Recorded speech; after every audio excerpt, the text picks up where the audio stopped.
नमस्कार दोस्तों, स्वागत है आप सभी का एक बार फिर से हमारे चैनल पौराणिक ज्ञान पर। दुर्गा से प्यार करते हैं तो सच्चे दिल से कमेंट बॉक्स में लिख देना जय माता रानी। दोस्तों, नवरात्रि में यह 7 संकेत बताते हैं कि माँ दुर्गा आपसे बहुत प्रसन्न है और आपके घर में स्वयं आ चुकी है। यह 7 संकेत आप भी अपने घर में जरूर चेक करना। नवरात्रि के पूरे 9 दिन देवी माँ को प्रसन्न करने का सबसे अच्छा समय माना जाता है। इस समय की गई आराधना और पूजा पाठ का फल बहुत ही जल्दी प्राप्त होता है। नवरात्रि में मां दुर्गा चैतन्य होती है, इसलिए इन दिनों में की गई सच्ची भक्ति का परिणाम माता दुर्गा हमें तुरंत दिखा देती है। इस समय गलत काम करने से चैतन्य होने के कारण माता रानी हमें अगर हम बुरा कर्म करें तो बुरा परिणाम भी तत्काल दिखाती है, हमें दंडित भी करती हैं। नवरात्रि के पूरे 9 दिन हमें पूर्ण रूप से सात्विक विचार से रहना चाहिए। हमें 9 दिनों तक कपट, छल, ईर्ष्या और द्वेष आदि का परित्याग कर देना चाहिए। माँ दुर्गा जिस घर में आती है उस घर को पंडितों से भी ज्यादा पवित्र एवं शुद्ध कर देती है। वहां रहने वाले सभी लोगों की बुद्धि भक्तिमय हो जाती है और घर एकदम शांत रहता है, आनंद लगने लगता है। तो आप भी अपने घर में चेक करना, ये अगर साथ में से कोई भी संकेत आपको मिलने लगे तो समझ जाना माता रानी आपके घर में आ चुकी है। तो आइए जानते हैं कुछ संकेतों के बारे में। संकेत बताने से पहले अभी तक आपने वीडियो को लाइक नहीं किया है तो वीडियो को लाइक कर चैनल को सब्सक्राइब जरूर कर लेना। सर्वप्रथम मैं आप लोगों को नव दुर्गा के 9 स्वरूप एवं उनकी महिमा को बताऊंगा। इसके बाद में आप लोगों को संकेतों के बारे में बताऊंगा, कैसे और कौन से 7 संकेत है जिससे इसे आप पता कर सकते हैं कि माता रानी अब आपके घर में आ चुकी है। अगर आज के वीडियो मिस कर दी तो सारी जिंदगी पछताना पड़ेगा, क्योंकि इस समय माता रानी हमारे घर में आ जाती है, लेकिन कुछ गलतियों के कारण हम माता रानी को पहचान नहीं पाते। यही सबसे बड़ी हमारी मूर्खता है। तो वीडियो को ध्यान से देखना। माता रानी के 9 स्वरूप कहे गए हैं। इनकी पूजा करने से हमें अलग अलग फल की प्राप्ति होती है। ये जानकारी सबसे पहले जानते हैं, क्योंकि आप में से अधिकतर लोग वीडियो को देख रहे हैं। वह नव दुर्गा माता की पूजा करते हैं, लेकिन उनके जो 9 स्वरूप है उनकी पूजा करने से कौन से फल की प्राप्ति होती है उनके बारे में उन्हें पता नहीं होता। ये सारी जानकारी विस्तार से बताऊंगा। अगर आप माता रानी के सच्चे भक्त हैं तो वीडियो को पूरा जरूर देखना, क्योंकि अधूरा ज्ञान हमेशा खतरनाक साबित होता है। ध्यान से देखना और कमेंट बॉक्स में जय माता दी जरूर लिखना। नवरात्रि के प्रथम दिन हम देवी मां शैलपुत्री की पूजा करते हैं। नवरात्रि में जो माता का प्रथम रूप है वह है शैलपुत्री। तो शैलपुत्री के लिए बोला जाता है, ये पर्वतराज हिमालय के घर में पुत्री के रूप में उत्पन्न हुई थी, इसलिए इनका नाम शैलपुत्री पड़ा है। नवरात्रि के प्रथम दिन हम माता शैलपुत्री की उपासना करते हैं। वृषभ में माता शैलपुत्री स्थित रहती है। वृषभ इनका वाहन है। यह अपने हाथों में खड्ग, चक्र, गदा, धनुष, बाण और श्रम को धारण करके संपूर्ण आभूषणों से विभूषित होती है। मेलमणि के समान क्रांति युक्त 10 भुजा माता की है। 10 चरण वाली है। इनके दाहिने हाथ में त्रिशूल और बाएं हाथ में कमल पुष्प सुशोभित है। देवी पुत्री शक्ति, दृढ़ता, आधार पर स्थिरता का प्रतीक है। माता की उपासना करने से जीवन में स्थिरता आती है। तो अगर आप भी माता शैलपुत्री को प्रसन्न करना चाहते हैं तो आपके जीवन में स्थिरता आएगी। माता शैलपुत्री का जो बीज मंत्र है वो है ओम चंद शैलपुत्री देवे नमन। नवरात्र के दिन हम माता ब्रह्मचारिणी की पूजा करते ही देवी ब्रह्मचारिणी की आराधना करने से कई प्रकार के मनोरथ की पूर्ति होती है। देवी ब्रह्मचारिणी इनका नाम क्यों पड़ा यह भी जान लेते हैं। तो भगवान शिव से विवाह करने के लिए प्रतिज्ञाबद्ध देवी माता पार्वती ने कठोर ब्रह्मचारी का पालन किया। ब्रह्मा का अर्थ होता है तपस्या और आचरण, उसका अर्थ होता है आचरण करने वाली। तो इस प्रकार ब्रह्मचारिणी का अर्थ हुआ और आचरण करने वाली। तो माता रानी ने कठोर तपस्या की।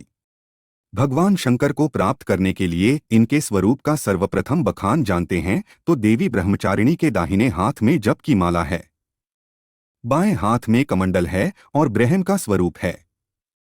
देवी ब्रह्मचारिणी की उपासना करने से मनुष्य में तप, त्याग, वैराग्य, सदाचार और संयम की वृद्धि होती। माता की कृपा से ही सर्वत्र सिद्धि और विजय की प्राप्ति होती है।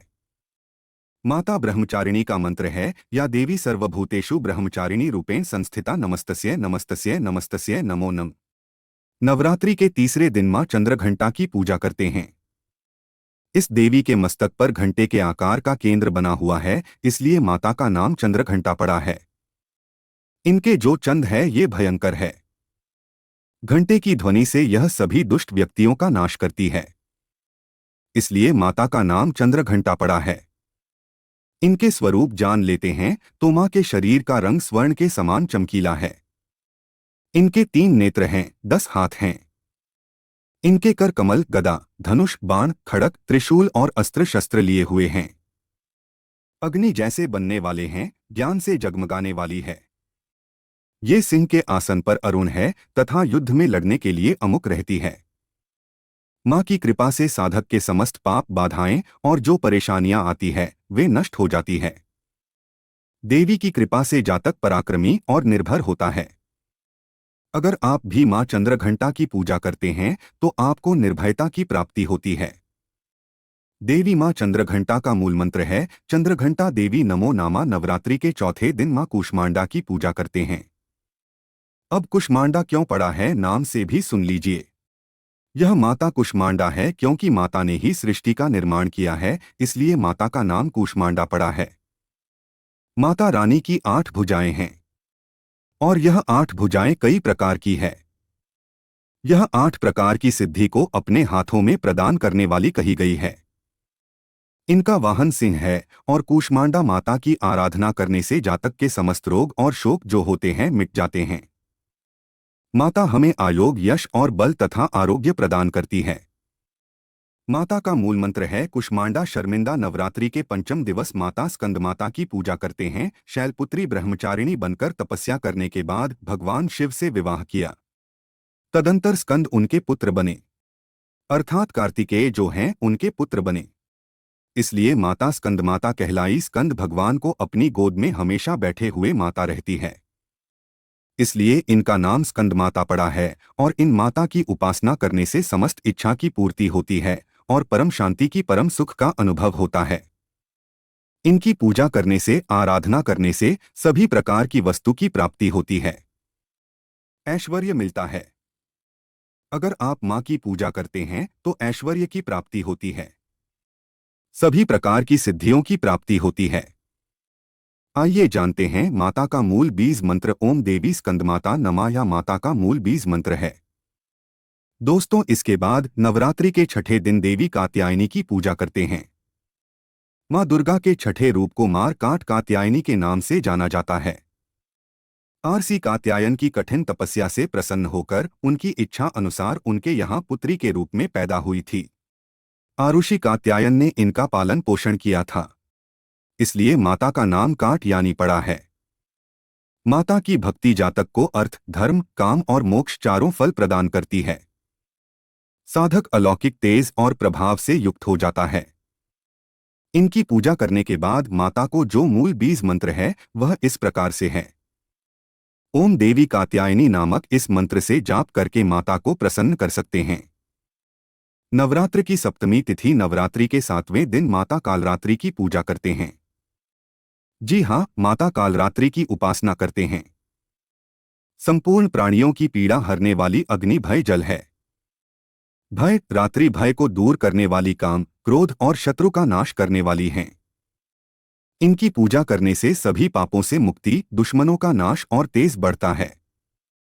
मां अपने भक्तों के सभी प्रकार के कष्टों और भय से मुक्त कराती है। माता को जो बीज मंत्र है मेरी क्लीन चामुंडा विजय, इस मंत्र का जाप करने से माता बहुत ही प्रसन्न होती है। या फिर होम कालिके नम इस मंत्र का जाप कर सकते हैं। दोस्तों, नवरात्रि की अष्टमी दिन नवरात्रि के जो अष्टम स्वरूप कही गई है माँ गौरी, माँ दुर्गा का जो अष्टमी स्वरूप है यह माँ गौरी है। हिमालय में तपस्या करते समय गौरी का शरीर धूल मिट्टी से ढककर मलिन हो गया था, जिसे शिव ने गंगा जल से धोकर के मल को बाहर निकाला, मलिन शरीर को गौरव प्रदान किया। इसलिए माता का नाम गौरी पड़ा है। और इनकी पूजा करने से क्या फल प्राप्त होता है आइए जानते हैं। ये सभी देवियों की तुलना में सबसे जल्दी प्रसन्न होती है, और अगर आप जल्दी प्रसन्न करना चाहते हैं देवी दुर्गा के स्वरूप में किसी भी देवी की तुलना में आप महागौरी की पूजा करना शुरू कर दीजिए। इनकी पूजा करने से यह तत्काल प्रसन्न होती है। देवी का जो स्वरूप कहा गया है वो है सिद्धिदात्री। माँ दुर्गा जी का जो स्वरूप है वह है सिद्धिदात्री। यह सभी प्रकार की सिद्धि को देने वाली है। सिद्धि अर्थात मोक्ष को देने वाली तो देवी माँ का पूजा पाठ करने से सभी प्रकार की सिद्धि की प्राप्ति होती है, सभी प्रकार की कामना की पूर्ति होती है। इसीलिए नवरात्र के 9वें दिन इनकी पूजा से असंभव कार्य को भी संभव कर सकते हैं। इसलिए अधिकतर जितनी भी जातक है, साधक है, सिद्धि प्राप्त करने वाले साधक माँ सिद्धिदात्री की पूजा करते हैं और माँ कभी भी चाहे असुर हो, चाहे मानव हो, चाहे दानव हो, चाहे कोई भी हो, कितना भी उत्तम साथ धूप क्यों ना हो, किसी पर यह भेदभाव नहीं करती, सभी को यह सिद्धि प्रदान करती है। इनका जो बीज मंत्र है सिद्धिदात्री नाम, आप में से अधिकतर दर्शक हमें कमेंट करते हैं कि गुरुजी हमें सिद्धि की प्राप्ति करने के लिए क्या करना चाहिए। तो अगर आप सिद्धि प्राप्त करना चाहते हैं तो मां सिद्धिदात्री की आराधना करना शुरू कर दें और जो बीज मंत्र बताया है इस बीज मंत्र का जितना ज्यादा हो सके जाप करें। इस बीज मंत्र का जाप करने से आपको 8 प्रकार की सिद्धि और 9 प्रकार की निधि की प्राप्ति होती है। आइए अब इस वीडियो में जानते हैं। नवरात्रि में यह 7 संकेत बताते हैं। मां दुर्गा आपसे बहुत प्रसन्न हैं और आपके घर में आ चुकी हैं। पहला संकेत है बार बार गौ माता का आना। जिस घर में मां दुर्गा रहती है उस घर में उनकी बहन कामधेनु उनकी सेवा के लिए, उनके दर्शन के लिए बार बार घर के द्वार पर बिल्कुल ही आती है और यह घर के इर्द गिर्द घूमती रहती है। वहां से 9 दिनों तक नहीं भागती तो समझ जाना माता रानी आपके घर में आ चुकी है। दूसरा संकेत मधुमक्खी का घर में आना देखिए। मधुमक्खी को मां दुर्गा का भ्रमण का स्वरूप कहा गया है। जिसे घर में नवरात्रि में मधुमक्खी आती है तो समझ जाना उस घर में माता रानी आ चुकी है, क्योंकि जो मधुमक्खी है यह मां दुर्गा का ही स्वरूप कही गई है और यह अपने पूर्ण स्वरूप के दर्शन के लिए अर्थात 9 दुर्गा के दर्शन के लिए सेविका बन करके आती है, तो समझ जाना आपके घर में मां दुर्गा आ चुकी है। तीसरा संकेत ज्योति का तेल गति में जलना। जी हाँ, अगर आपने अपने घर में माता रानी की प्रसन्नता के लिए भक्ति प्राप्त करने के लिए ज्योति स्थापित करके रखी है और अगर ज्योति की लौ तेज गति से जल रही है तो समझ जाना ज्योति के समक्ष स्वयं माता रानी खड़ी है और आपको भी अंतर आत्मा से माता रानी के होने का एहसास होगा। तो इन संकेतों से भी पता कर सकते हैं कि माता रानी आपके घर में आ चुकी है।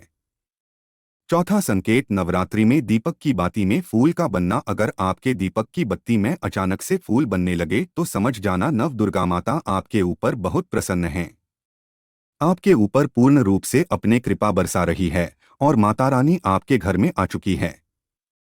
आपके सभी कष्टों को दूर करके माता रानी इस लोक से फिर जाएंगी अर्थात आपके घर से जाएंगी।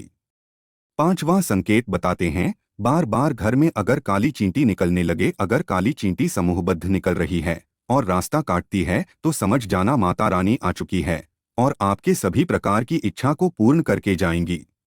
यह माता लक्ष्मी के होने का एहसास कराता है।